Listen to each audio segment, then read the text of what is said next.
হজ্জের মৌসুম চলছে মোহতারাম। আসলে হজ তো আমরা অনেকেই করি।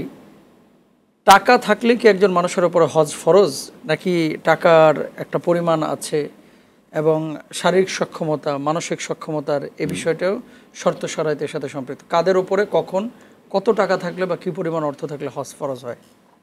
বিসমিল্লাহ আলহামদুলিল্লাহ ওয়াসসালাতু ওয়াসসালামু আলা রাসূলিল্লাহ ওয়া বা'দ।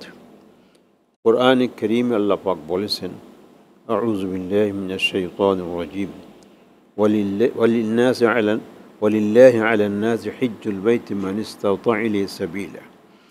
যার ইস্তিতাআত আছে, সক্ষমতা আছে, তার জন্য আল্লাহকে খুশি করার জন্য হজ করা ফরজ। এখন সক্ষমতা কি? এটা তিন প্রকার। একটা হল শারীরিক, জি, একটা আর্থিক, একটা নিরাপত্তার ব্যবস্থা।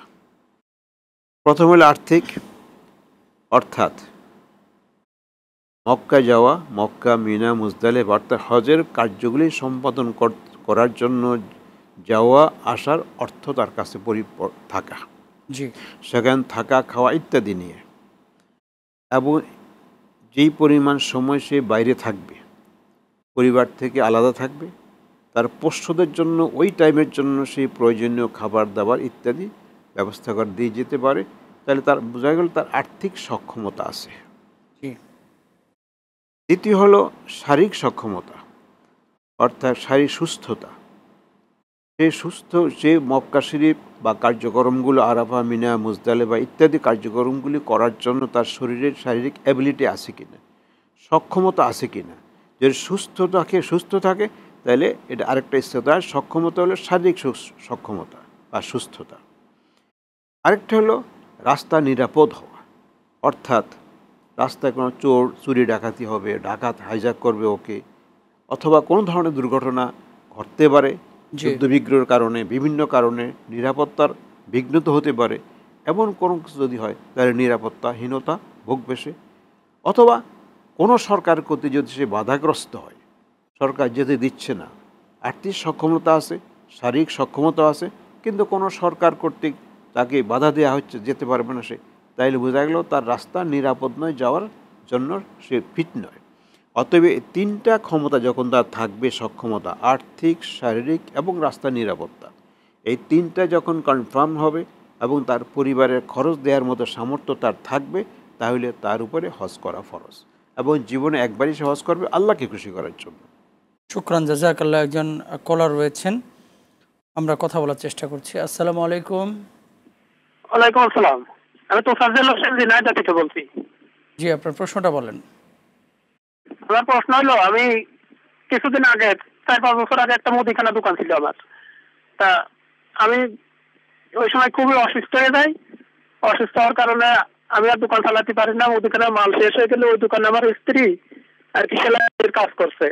তা আমাদের মহল্লার মসজিদের ইমাম বলেছে, যার স্ত্রী দোকান চালাবে তিনি তাকে দায়ুস বলা হয়, দায়ুসরা জান্নাতের গ্রানও পাবে না।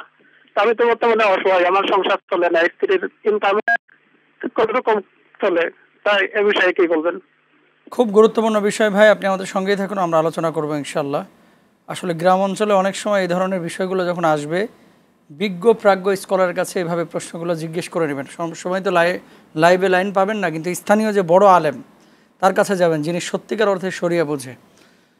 অসুস্থ মানুষ দোকান চালাইতেন, এটাই তার জীবিকা নির্বাহের জন্য একটা মাধ্যম ছিল।